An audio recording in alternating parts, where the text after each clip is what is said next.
Good afternoon students. हम लोग solutions पढ़ रहे थे और सॉल्यूशंस में मैंने आपको कंसंट्रेशन टर्म्स के बारे में बताया था। अब हम लोग कंसंट्रेशन टर्म्स से थोड़ा सा आगे चलते हैं और आज जो हमारा सबसे पहला टॉपिक होगा उसका नाम है वेपर प्रेशर। तो सबसे पहले हेडिंग डालेंगे vapour pressure.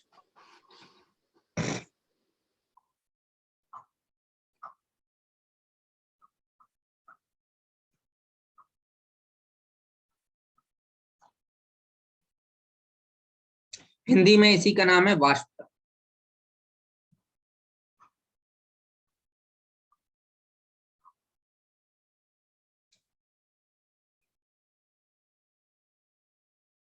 Pressure develop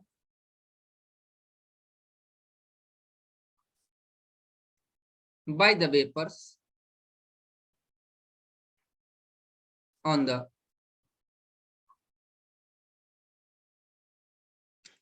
surface of the liquid at equilibrium phase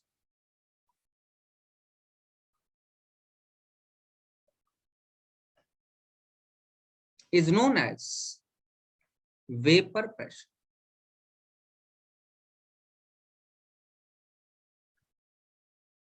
ध्यान दीजिए, वेपर प्रेशर क्या है समझिए। मान लीजिए कि एक कंटेनर है जिस कंटेनर में आपने लिक्विड भर रखा है वाटर। मानिए ये कंटेनर है और इस कंटेनर में आपने एक लिक्विड भर रखा है वाटर। इस कंटेनर को आपने ऊपर से लिड लगा के ढक्कन लगा के बंद कर। बेटा हमेशा ध्यान रखना, वेपोराइजेशन जो होता है, वाष्पीकरण जो होता है वो हर तापमान पर, मतलब vaporization takes place at each and every of the temperature. आप घरों में पोंछा लगाते हैं, उसको हीटर जला के सुखाते थोड़ी। बहुत ज्यादा टेम्परेचर फॉल है तो थोड़ा बहुत पंखा चला दिए जिससे कि वेपोराइजेशन जल्दी हो जाए। अगर नहीं चलाओगे तो क्या वो पोंछा जो आपने लगाया है वो पानी सूखेगा नहीं, सूख जाएगा। सड़कों पर भरा हुआ पानी कैसे अपने आप गायब हो जाता है? वेपोराइजेशन हो रहा है हर टेम्परेचर पे। अगर आप टेम्परेचर दोगे तो वेपोराइजेशन का रेट बढ़ जाए बस। तो मान लो कि अगर आप टेम्परेचर दे रहे, ठीक है ना, आप यहां से हीट प्रोवाइड कर रहे हो, आपने कुछ जला दिया, इसके नीचे एक बर्नर रख दिया, वेपोराइजेशन होगा? हाँ बिल्कुल होगा। वेपर्स बनेंगे? बिल्कुल हाँ, वेपर्स बनेंगे। ये वेपर्स, तो ये वाटर है और ये क्या है? वेपर्स। अब बात ये है बच्चों कि ये लिड, ये ढक्कन लगा हुआ, तो वेपर्स बाहर तो नहीं निकल पाएंगे। तो शुरुआत में वेपोराइजेशन का रेट बहुत तेज होगा। मतलब इनिशियली क्या होगा, लिक्विड वेपर में कन्वर्ट होगा। देखो मैं हाफ एरो लगा रहा हूं। जब ऊपर वेपर का कंसंट्रेशन बढ़ता चला जाएगा और वेपर बाहर नहीं निकल पाएगा तो वेपर वापस लिक्विड में कंडेंस होना शुरू हो। तो एक ऐसा टेम्परेचर जिस पर इक्विलिब्रिया स्टेब्लिश होगी, मतलब इक्विलिब्रिया मतलब रेट ऑफ वेपोराइजेशन बराबर हो जाएगी रेट ऑफ कंडेंसेशन।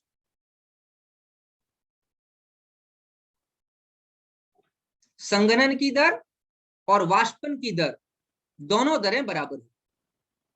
ये अवस्था साम्य अवस्था कहलाएगी। The stage when the rate of vaporization become equal to rate of condensation, the stage is known as equilibrium stage. इस इक्विलिब्रियम स्टेज पर क्या होगा? ध्यान से देखिए, इस इक्विलिब्रियम स्टेट पर क्या होगा। देखिए इस इक्विलिब्रियम स्टेट पर वेपर्स लिक्विड के ऊपर वाली लेयर पर, लिक्विड के ऊपर वाली लेयर पर एक प्रेशर लगाने लगे। ये जो प्रेशर लग रहा है इसका नाम होगा वेपर प्रेशर। तो समझिए क्या कहा, pressure developed by the vapours, vapours द्वारा लगाया गया प्रेशर कहां पर, surface of the liquid, liquid के द्रव की सतह पर, लिक्विड के सरफेस पर। कब, एट द इक्विलिब्रियम फेज, साम्यावस्था, एट द इक्विलिब्रियम फेज। तो pressure developed by the vapours at the surface of the liquid at equilibrium phase is known as vapour pressure. Hindi वाले बच्चों को समझ में आ गया होगा कि वेपर प्रेशर किसको कहा जा रहा है, इसको वेपर प्रेशर। अब जरा ध्यान से देखिए, वेपर प्रेशर तो समझ में आ गया कि अगर इक्विलिब्रिया डेवलप हो जाएगी तो उस समय वेपर्स जो लिक्विड के सरफेस पे प्रेशर लगाएंगे उसको हम वेपर प्रेशर कहते हैं। वेपर प्रेशर किस बात पर डिपेंड करेगा, पहली बात तो कितनी जल्दी वेपर बनी, और वेपर जो बन रही है, वेपोराइजेशन जो हो रहा है वो टेम्परेचर का फंक्शन। तो पहली बात हम लिखेंगे वेपर प्रेशर डिपेंड्स अपॉन,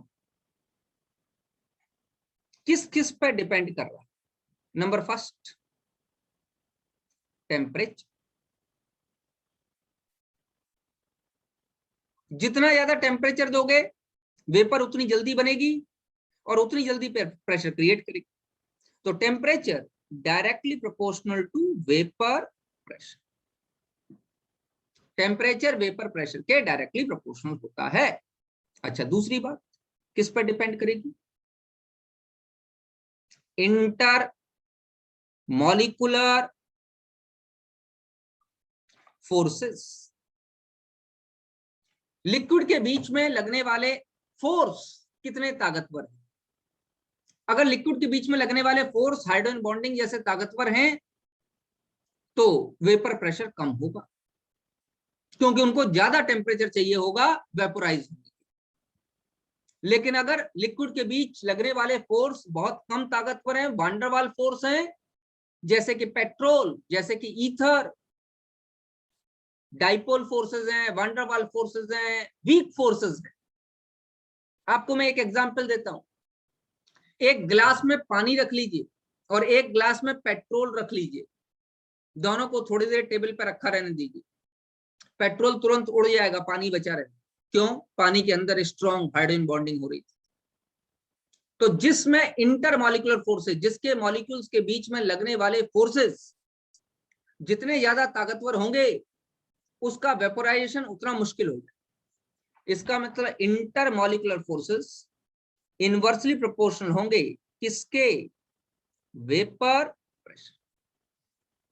तो अगर टेम्परेचर कांस्टेंट कर दूं तो जिसका इंटरमॉलिक्यूलर फोर्स ज्यादा होगा उसका वेपर प्रेशर कम होगा, और जिसका इंटरमॉलिक्यूलर फोर्स कम होगा उसका वेपर प्रेशर ज्यादा।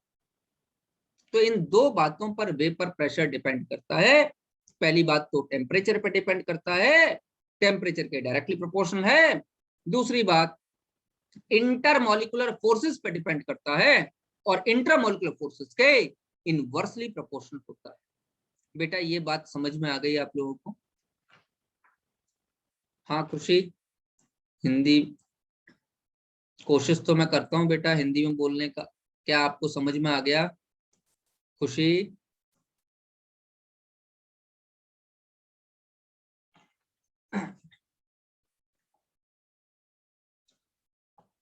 देखो दोबारा बोलता हूँ, हिंदी वाले बच्चे ध्यान से सुने। वाष्प दाब क्या है, वाष्प दाब का मतलब है कि वो दाब जो लिक्विड के, लिक्विड मतलब द्रव, लिक्विड के सरफेस पर डेवलप हो। कब, साम्य की अवस्था पर। साम्य की अवस्था क्या हो जाएगी, जब वाष्पन की दर और संघनन की दर बराबर हो जाए, मतलब जब थोड़ा थोड़ा वेपर बनने लगेगा और वेपर का कंसंट्रेशन लगातार जो है यहाँ पर बढ़ने लगेगा। अब थोड़ी देर बाद वेपर का कंसंट्रेशन काफी ज्यादा हो गया तो ये वेपर वापस लिक्विड बनाने लगेगा। तो एक ऐसी अवस्था आ जाएगी जिसको साम्य अवस्था, साम्य की अवस्था पर जो वेपर हैं, जो वाष्प के कण हैं, वो द्रव की सतह पर एक दाब लगाएंगे जिसको वाष्प दाब कहा जाएगा। अब वाष्प दाब किस किस पर निर्भर करेगा, किस किस पर डिपेंड करेगा? पहली बात टेम्परेचर, जितना ज्यादा टेम्परेचर दोगे उतनी जल्दी वाष्पित होगा पदार्थ, जितना ज्यादा टेम्परेचर दोगे उतनी जल्दी वेपर बनेंगे, तो टेम्परेचर के डायरेक्टली प्रोपोर्शनल हो जाएगा। इंटरमॉलिक्यूलर फोर्सेस, दो मॉलिक्यूल्स के बीच में लगने वाला फोर्स, शायद आप हिंदी में अंतः आणविक बल कहते हो। इंटरमॉलिक्यूलर, दो मॉलिक्यूल्स के बीच में लगने वाला फोर्स, तो दो मॉलिक्यूल के बीच में जो लगने वाला फोर्स है वो क्या हो जाएगा बेटा? वो जितना ज्यादा होगा वेपर उतने धीमे बनेंगे, इसलिए वेपर प्रेशर उतना कम हो जाएगा। यहां तक बात समझ में आ गई? आगे बढ़ाऊं आपको बेटा विलियन में, सॉल्यूशन में? खुशी?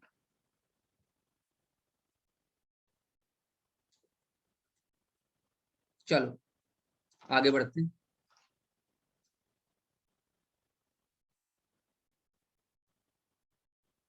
Raoult's law,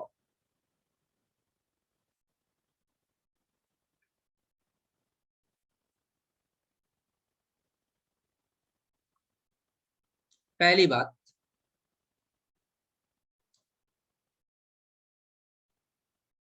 for the solutions having volatile solute,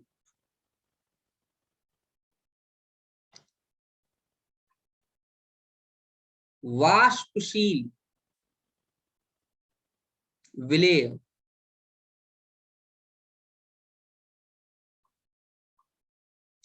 की उपस्थिति में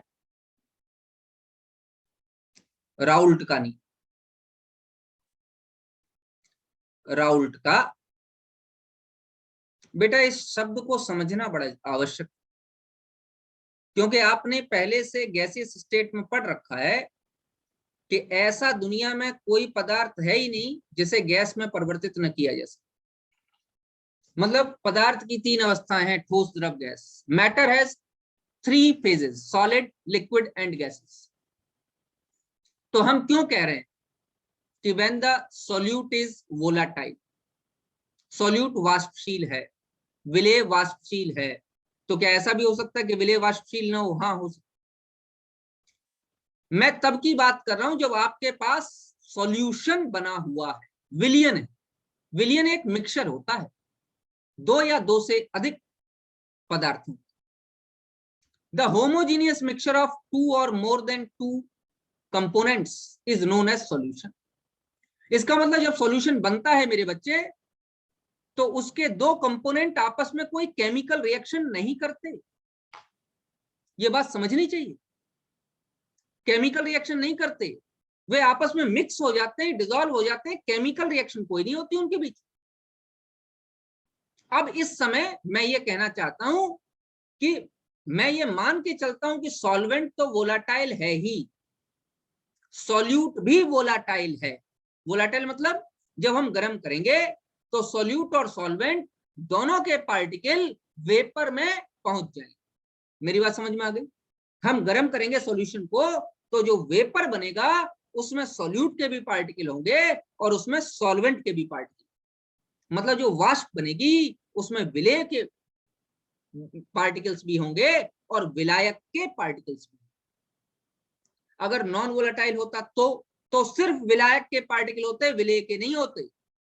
जैसे पानी में नमक मिला दूं और गर्म करूं तो नमक वाष्पित नहीं होगा, सिर्फ पानी पानी वाष्पित होगा। यहां पर क्या किया है मैंने, मान लो कि पानी में इथाइल अल्कोहल मिला, मैं तब की बात कर, मतलब जब मैं गर्म करूंगा तो विलयन की जो वाष्प बनेगी उस वाष्प में भी विलेय और विलायक दोनों के कण उपस्थित होंगे। मेरे हिसाब से मैं समझा पाया हूं आपको। अब जरा ध्यान से देखिए, एक कंटेनर लो बेटे, बहुत धीमे धीमे समझना, ये बड़ा इंपॉर्टेंट कॉन्सेप्ट। नहीं समझ में आए तुरंत मुझसे बात की। इसमें मैंने सॉल्यूशन रखा है, विलियन रखा है, और विलियन में दो तरीके के पार्टिकल्स हैं। कौन कौन से? ध्यान से देखिए, एक विलेय और एक विलायक। तो यहां पर मैंने क्या रखा है? सॉल्यूशन। सॉल्यूट और सॉल्वेंट दोनों लिक्विड स्टेट में अवेलेबल। अब बेटा इसका वेपर बन, ठीक है, वेपर में भी दोनों हैं, solute particles plus solvent particles. विलेय और विलायक दोनों के कण वेपर में भी अवेलेबल। एक इक्विलिब्रियम डेवलप होगा और उस इक्विलिब्रियम पर लगने वाला प्रेशर वेपर प्रेशर कहलाता है। राउल्ट नाम का साइंटिस्ट इस चीज को समझाने का प्रयास कर रहा है, और अकॉर्डिंग टू राउल्ट वो ये कह रहा है कि इस समय जो वेपर यहाँ ऊपर प्रेजेंट है कंटेनर में, भाई कंटेनर क्लोज है तो वेपर निकल तो पा नहीं रही है, तो वेपर जो ऊपर प्रेजेंट है, जो इक्विलिब्रियम डेवलप करके इस लिक्विड के सरफेस पर एक प्रेशर लगाएगी जिसको वेपर प्रेशर कहेंगे। ये जो प्रेशर लगाएगी, इस वेपर को इस समय ये कहा जा सकता है कि यहां पर दो ऐसी गैस हैं जो आपस में एक दूसरे से क्रिया नहीं कर रही।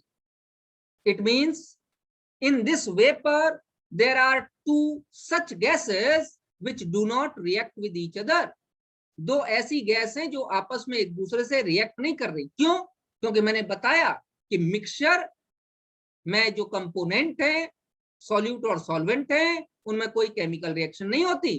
तो अगर उनका वेपर बना दिया जाए, उनको गैसियस फॉर्म में कन्वर्ट किया जाए, तो ऊपर भी दोनों के ही पार्टिकल है गैस में, सॉल्यूट के भी और सॉल्वेंट के भी, और वे आपस में एक दूसरे से रिएक्ट नहीं कर रहे।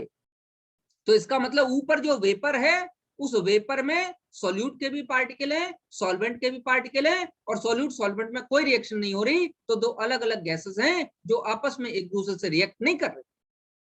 अगर आपको याद आ रहा हो तो इस चीज को 11th क्लास में Dalton's law of partial pressure ने समझाया था, डाल्टन के आंशिक दाब का नियम। Dalton's law of partial pressure ये कहता है कि यदि दो या दो से अधिक गैसें जो आपस में एक दूसरे से क्रिया नहीं कर रही, उनका टोटल प्रेशर उनके पार्शियल प्रेशर का सम होता है। If two or more than two non-reacting gases are closed in a container, then the pressure developed on the container is equal to the sum of the partial pressure of both the components। तो अगर यहां पर vapour बने और vapour में solute और solvent दोनों के पार्टिकल्स हैं, तो बेटा टोटल प्रेशर P बराबर हो जाएगा मेरे बच्चे PA प्लस PB। ध्यान रखना, A मैंने पिछली बार भी बताया था आपको, मैं A सॉल्वेंट के लिए लेता हूं और B किसके लिए लेता हूं? सॉल्यूट के लिए। तो PA partial pressure of solvent है और B किसके लिए है? Partial pressure of solute. यहां तक कोई समस्या किसी को? अगर Dalton's law of partial pressure थोड़ा बहुत भी याद है तो बेटा इसके आगे मैं डायरेक्ट ही लिख के दे रहा हूं। फॉर्मूला होता था X से mole fraction into P not A plus XB into P not. यही तो फॉर्मूला होता था। प्योर फेज में कितना प्रेशर देगा? P not A। Pure phase में B कितना प्रेशर देगा? P not B। एक्स ए और एक्स बी क्या है? ए और बी के मोल फ्रैक्शन या मोल प्रभाज्य। क्या ये फॉर्मूला याद आ रहा है? डाल्टन के आंशिक दाब का नियम, Dalton's law of partial pressure, गैसीय अवस्था में क्लास 11th में पढ़ाया गया होगा। नहीं पढ़ाया गया तो अभी याद कर लो, P बराबर X A into P not A plus X B into P not B। मतलब नहीं याद है तो याद कर लो, पढ़ाया तो गया ही है। गैसियस स्टेट में Dalton's law of partial pressure, कहीं से भी बच्चा पढ़ के आए उसको ये पढ़ाया गया है। तो ये Dalton's law of partial pressure हमको ये कह रहा है X A into P not A plus X B into P not B. अच्छा, तो बेटा एक्स ए और एक्स बी को थोड़ा सा चेंज कर लो, आपको बड़ा मजेदार इक्वेशन मिलने वाली है। P बराबर X A into P not A plus 1 minus X A, X B को लिख सकता हूं नहीं, इंटू पी नॉट बी मेरे बच्चे। तो फॉर्मूला मेरे बेटे क्या हो जाएगा, x A into P not A plus P not B minus X A into P not B. अब बेटा पी नॉट बी को तो बाहर ले आओ, देखो तो total pressure P is equal to क्या हो जाएगा, पी नॉट बी को तो मैं बाहर ले आया plus x A into P not a minus X A into P not be. तो बेटे फॉर्मूला क्या निकल जाएगा, P बराबर P not B plus x A common ले लो मेरे बच्चे, एक्स ए फॉर्मूला क्या बन जाएगा, P not a minus P not. अच्छा बेटा एक बात बताओ, मैंने यहां पर बिल्कुल रिपीट करूंगा लेकिन यही वाला नहीं करूंगा, अब मैं आप लोगों से करवाऊंगा। फॉर्मूला तो ऊपर वाला ये है इक्वेशन नंबर 1, इसके अलावा बेटे कोई फॉर्मूला नहीं है। क्या है कि जितने भी कंपोनेंट्स होंगे उन सब का पार्शियल प्रेशर जोड़ दो।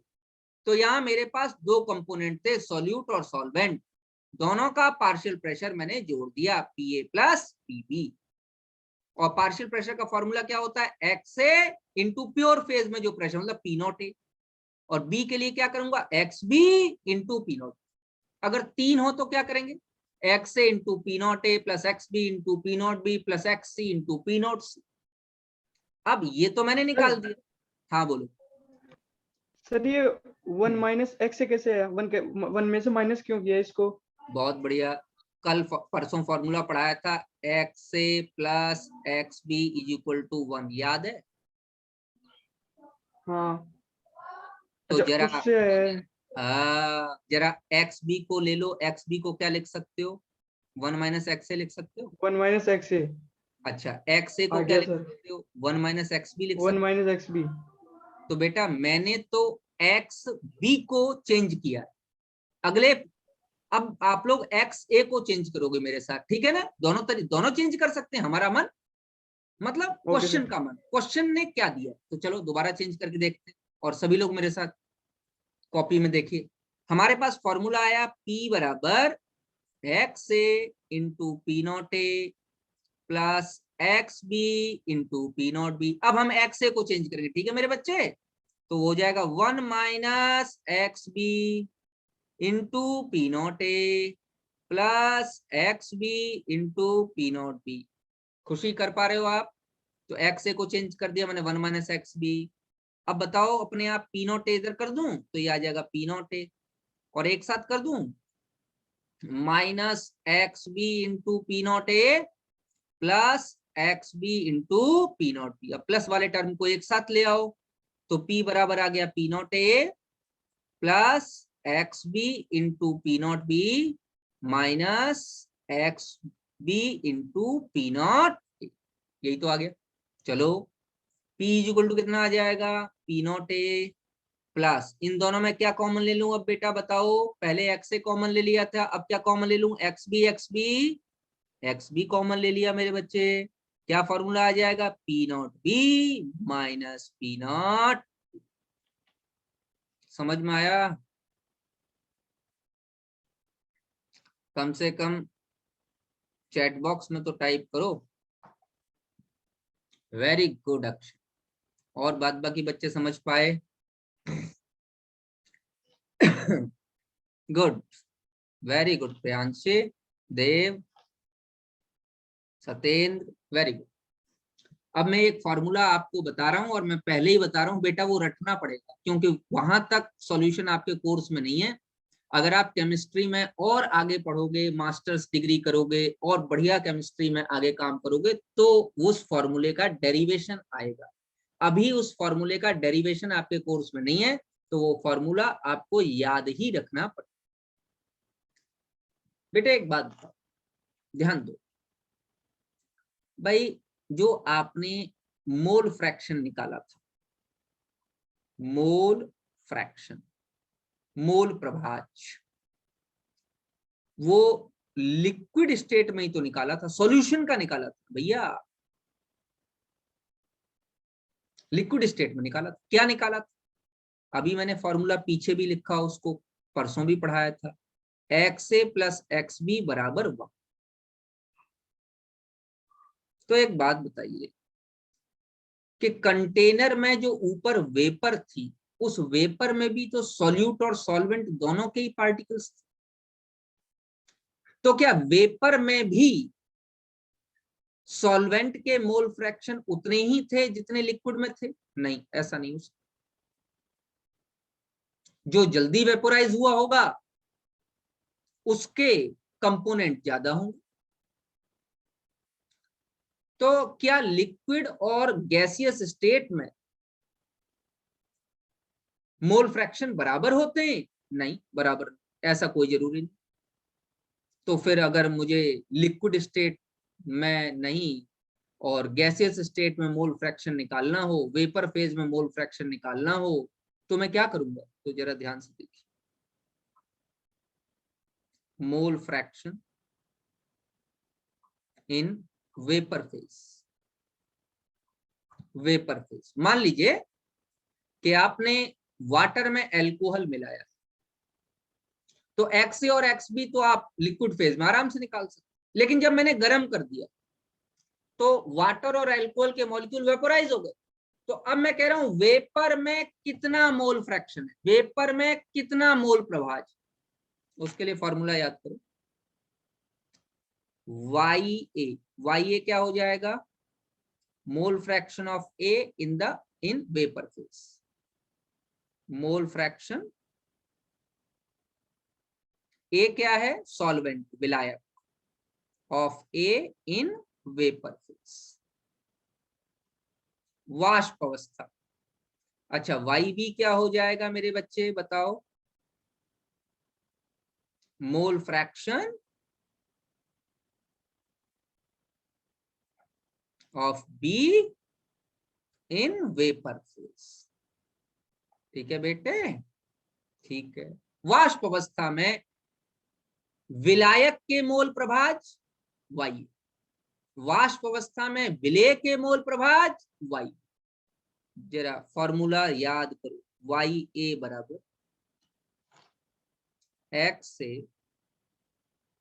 इंटू P0A अपॉन P या PT। ये P जो है, ये P क्या है? टोटल प्रेशर है, तो मैं PT लिख सकता हूं।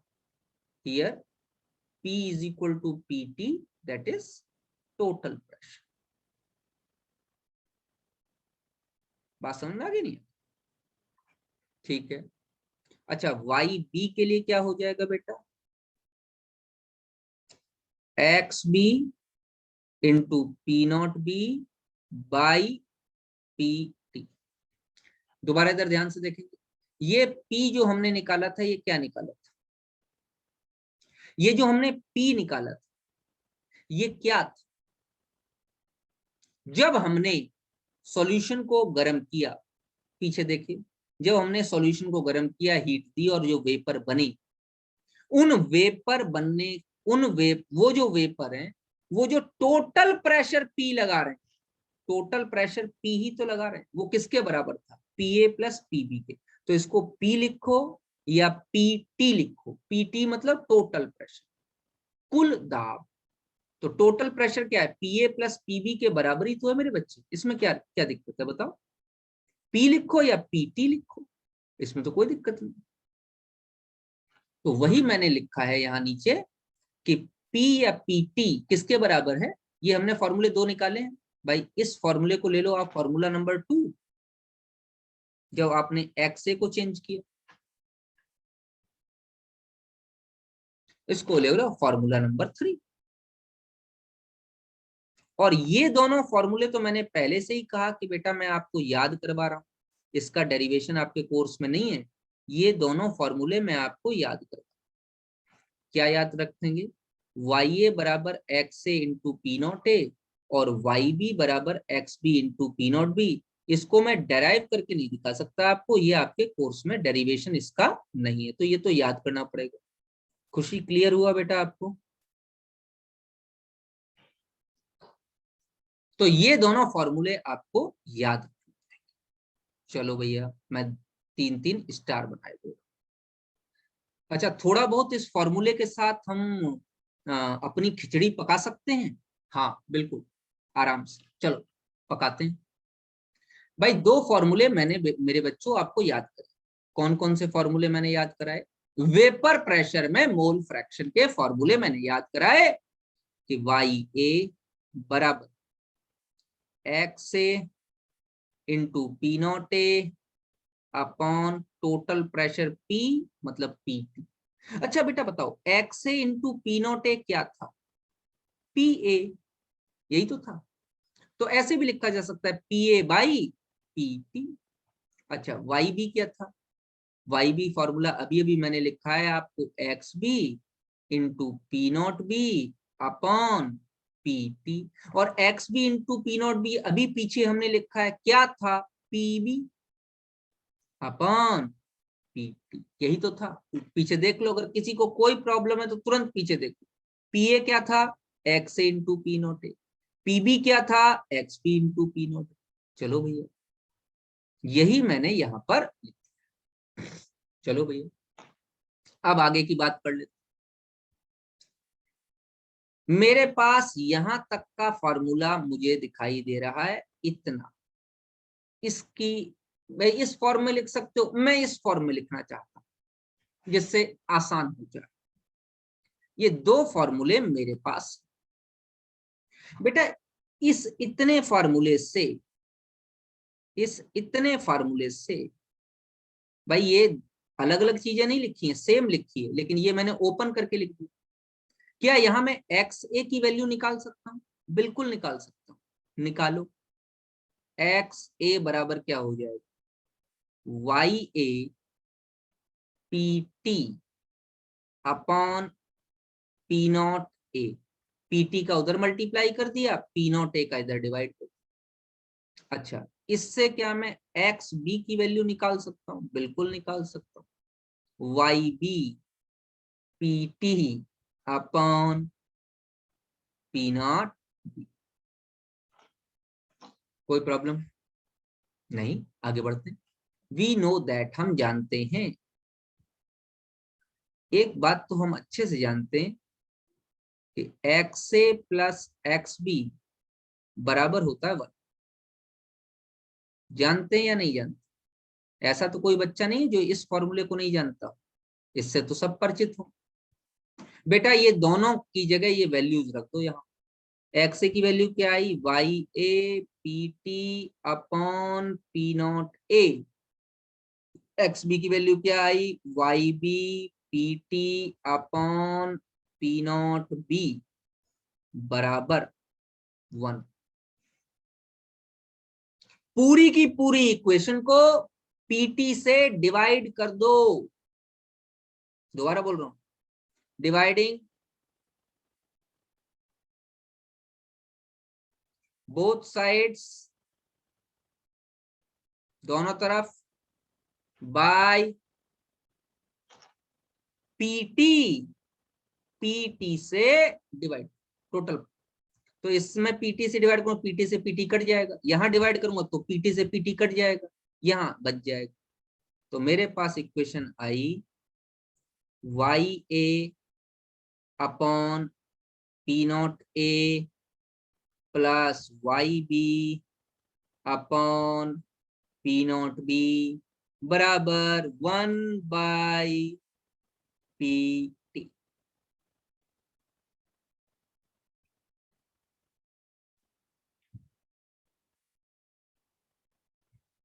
क्या आपको ये इक्वेशन समझ में आ गई? ये आ गया इक्वेशन नंबर 3 आ गई थी। इक्वेशन नंबर 4 ये है, इक्वेशन नंबर 5 ये है, और इक्वेशन नंबर 6 हमारी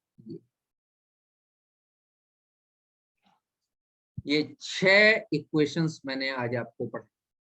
एक छोटा सा ग्राफ और पढ़ाता हूं।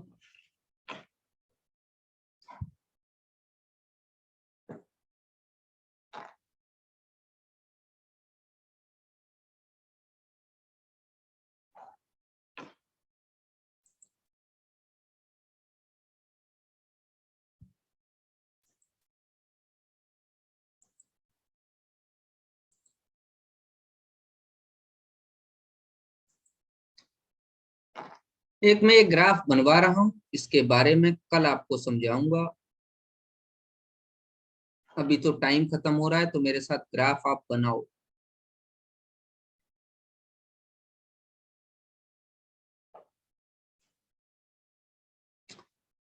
खुशी बेटा, जितना भी मैं करा रहा हूं वो सारा नीट और 12th दोनों के लिए अप्लाइड है। इसमें ऐसा कुछ भी नहीं है जो 12th में आएगा नीट में नहीं आएगा, या नीट में आएगा 12th में नहीं आएगा। नीट का कोर्स वही है जो आपके क्लास 12th का कोर्स। प्रॉब्लम ये है टीचर्स पढ़ाते नहीं। ये आपके एनसीईआरटी में इक्वेशंस दी गई हैं, आप जाके देखिएगा, ठीक है। तो ऐसा मत समझना कि ये नीट में आएगा मेरे 12th में नहीं आएगा, नहीं नहीं, ऐसा कुछ नहीं। जो 12th में आएगा वो नीट में आएगा, जो नीट में आएगा वो 12th में आएगा। All the things are in your NCERT, ठीक है बेटे। यहाँ मान लेता हूं मैं एक्स ए की वैल्यू जो है 0 है, और पूरा पूरा एक्स बी। और यहाँ मैं मान लेता हूँ एक्स ए की वैल्यू 1 है और एक्स बी की वैल्यू 0। तो अगर मैं ये मान के चलूं कि सॉल्वेंट ज्यादा वोलाटाइल है, तो कुछ इस तरीके से ग्राफ आता है। ये वैल्यू बेटा पी नॉट ए आ जाएगी, ये वैल्यू बेटा जो हम करेंगे यहाँ पर पी नॉट भी आ जाएगी, और ये वैल्यू यहाँ से जो हम मिलाएंगे ये आ जाएगी पी टी, दैट इज